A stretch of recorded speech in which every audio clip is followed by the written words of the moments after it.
Welcome to the Deeper Thinking podcast.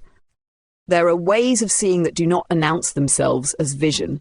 There are tempos of harm that never rise to the level of alarm. This essay begins not with clarity but with implication, the quiet certainty that something vital is slipping just beneath the threshold of shared attention. What if the crisis of our time is not what we see, but how we are made to see it? Not the content of awareness, but the conditions of permission, tempo, and endurance that structure what becomes thinkable at all. A problem of civic attention, not individual focus. Consider this a drift signal, a threshold crossing, an invocation for something slower than urgency and more serious than speed. Across 9 recursive movements, this work stages not just an argument, but a rhythm, a civic ethics of attention designed for collapse, designed for re-entry. We are not here to restore coherence. We are here to protect the time it takes to mean something again. Doubt now arrives as atmosphere rather than interruption. It is no longer a question that punctures certainty, but a background condition that shapes how certainty can appear. We inhale it as ambient instability. We scroll through it. We acclimate. This is not simply confusion. It is what happens when experiential time, institutional time, and platform time are forced into the same compressed rhythm. Felt time requires dwelling. Institutional time demands throughput. Platform time optimizes for velocity. When these tempos collide, cognition is forced to choose speed over coherence, reaction over reflection. The nervous system senses this before language does. A faint agitation, a low-level urgency that never resolves. Emotional latency accumulates.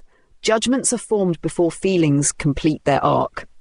We begin to act inside conclusions we have not fully lived into. Meaning lags behind motion. Attention is not stolen here. It is preempted. Interfaces do not merely present information, they pace it. Scroll velocity, refresh cycles, notification timing, algorithmic ranking all act as temporal governors. Consent is assumed at the level of tempo.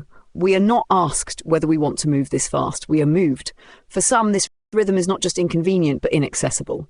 Neurodivergent pacing, trauma rhythms, caregiving time, precarity time, all clash with optimized platform tempo. When democracy assumes a single shared rhythm, it quietly excludes those whose cognition and bodies move differently. Attentional democracy must include dissonance, not just synchrony.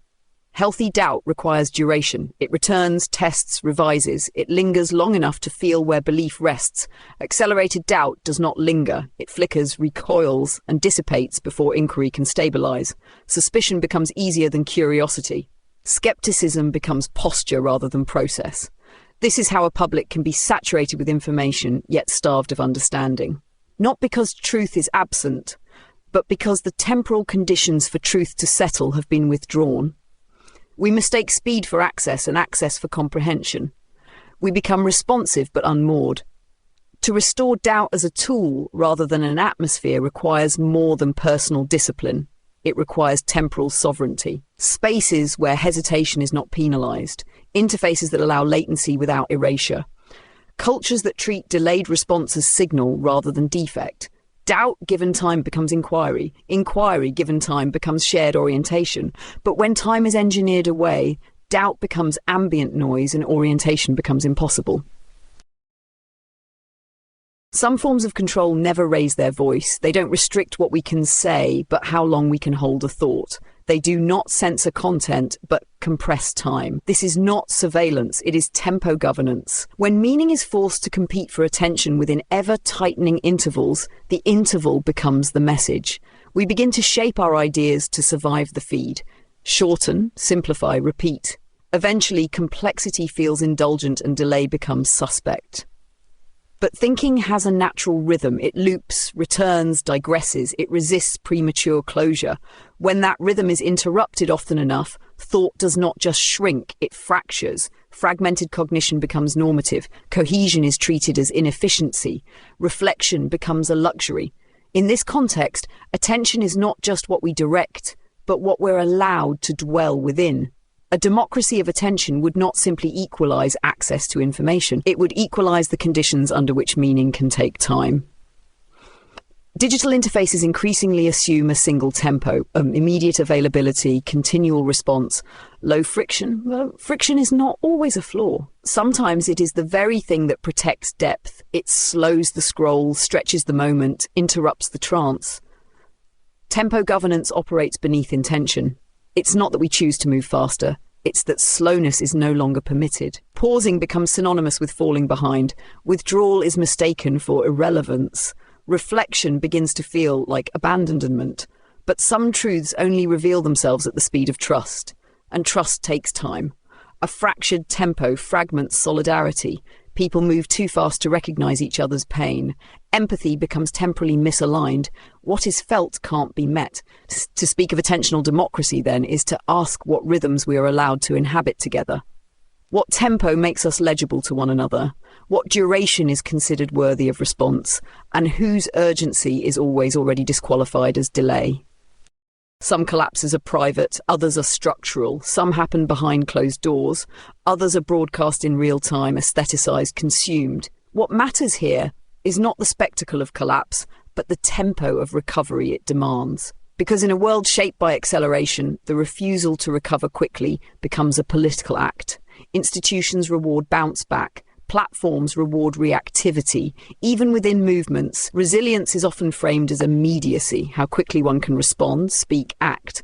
But not all wounds heal on schedule. Not all processing is legible. There are forms of sense-making that require collapse to linger, to saturate, to inform new rhythms of perception. This is where attentional democracy meets emotional time. If we're only allowed to care at the speed of the feed, we miss the slow disclosures of harm. We miss what cannot be named on time. Slowness becomes invisibility.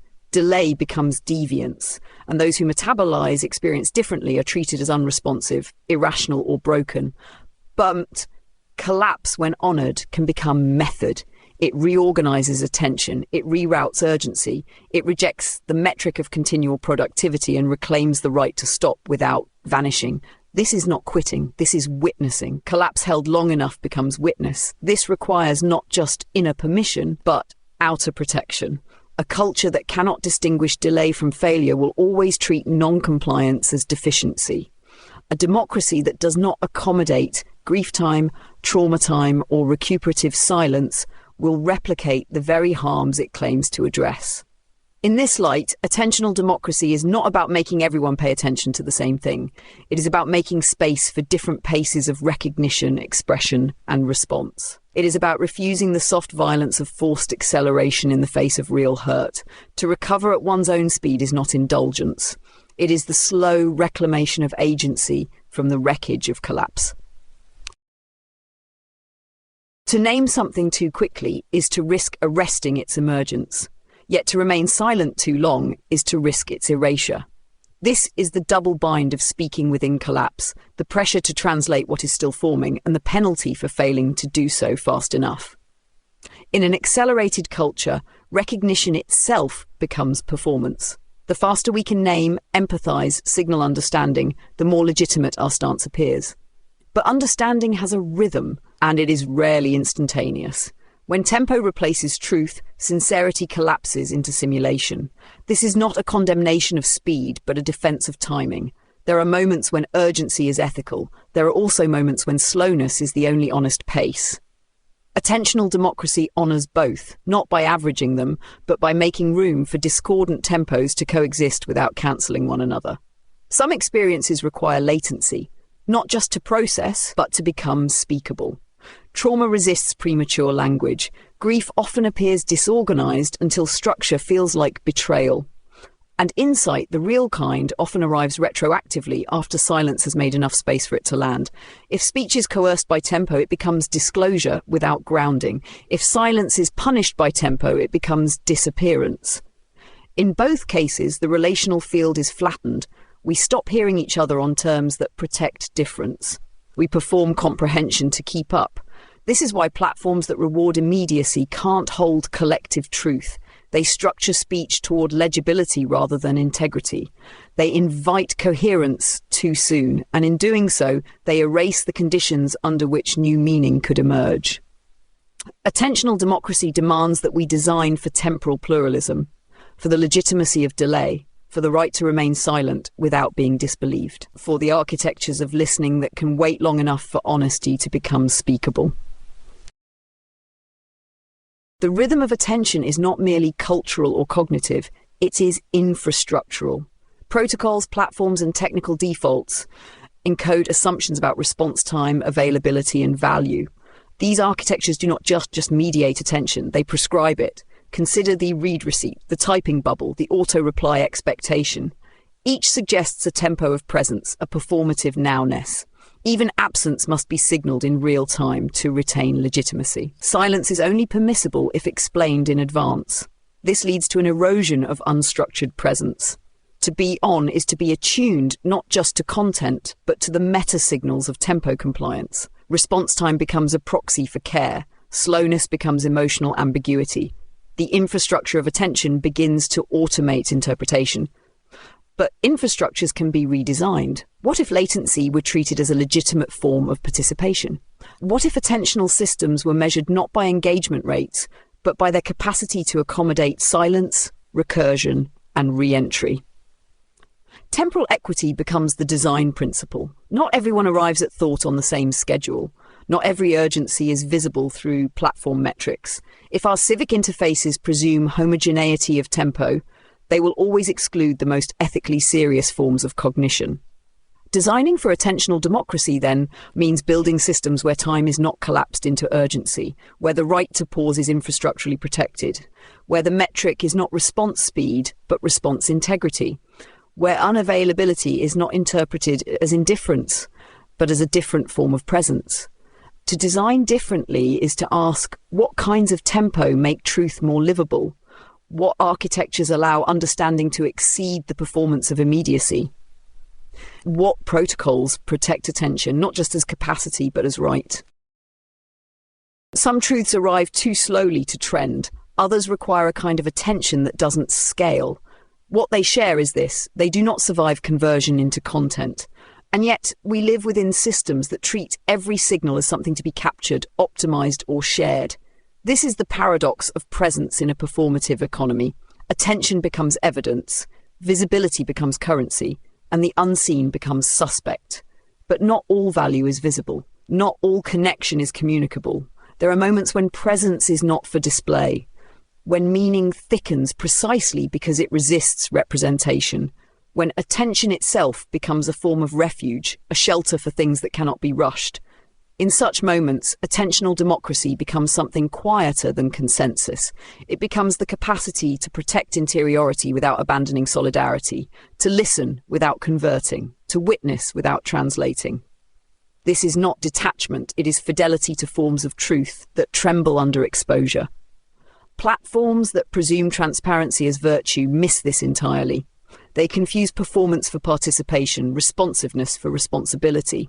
But participation that requires continual availability is not inclusion. It is coercion disguised as engagement. Attentional justice demands a right to opacity, a right to rhythms that exceed platform metrics, a right to protect meaning from the violence of premature comprehension. Not everything must be decoded to be real. Not everything must be rendered accessible to be legitimate. To protect this is to reorient our civic ethics, not around clarity alone, but around the conditions under which clarity becomes possible without betrayal, around the dignity of attending without display. What we attend to becomes our reality. But how we attend, how long we are allowed to linger, how slowly we are permitted to understand, shapes the kind of reality we can live in. If we are only granted the tempo of reaction, then depth becomes inaccessible. And if we are only valued for our speed, then what makes us human is lost in the blur. Attentional democracy is not an information problem. It is not solved by better content or more balanced algorithms. It is a temporal and ethical demand that the conditions for meaning be shared, not just the messages. That time itself be treated as a public good, not a private privilege. This requires more than individual discipline. It requires cultural and technical systems that respect slow emergence, that protect internal time from external extraction, that build for rhythm, not just reach, systems that allow for recurrence, latency, and return. We will not reclaim attention by force of will alone. We must change the tempo of our shared world. Rebuild infrastructures around pause. Make room for repetition that is not redundancy, but return. Refuse the notion that coherence must be instant to be true. Some forms of insight only arrive when nothing is asked of them. Some forms of care require us to disappear from view. Some forms of resistance move too slowly to measure. But all of them are real. And all of them require a democracy that begins not with speech, but with space. Not with visibility, but with rhythm. Not with the loudest signal, but with the right to remain. Some futures arrive disguised as refusals. The refusal to rush, the refusal to speak on schedule, the refusal to convert attention into evidence of value. In a culture organised by visibility, these refusals can look like silence. But they are the grammar of another possible world. Attentional democracy is not a destination, it is a practice, a recalibration of civic life around the rhythms that sustain care, cognition, and complexity. It begins wherever someone says, I will not perform comprehension for your comfort. I will not collapse my experience to fit your tempo. I will not mistake acceleration for aliveness. This is not an argument for stillness as solution. It is a claim that slowness is not failure. That latency is not moral weakness. That democracy requires infrastructural compassion for the many forms of human time. Ruptured, recursive, irregular. To build that world, we must design for rhythms that include interruption, not just flow. We must defend the right to delay without erasure. We must remake our collective environment so that truth has time to become true.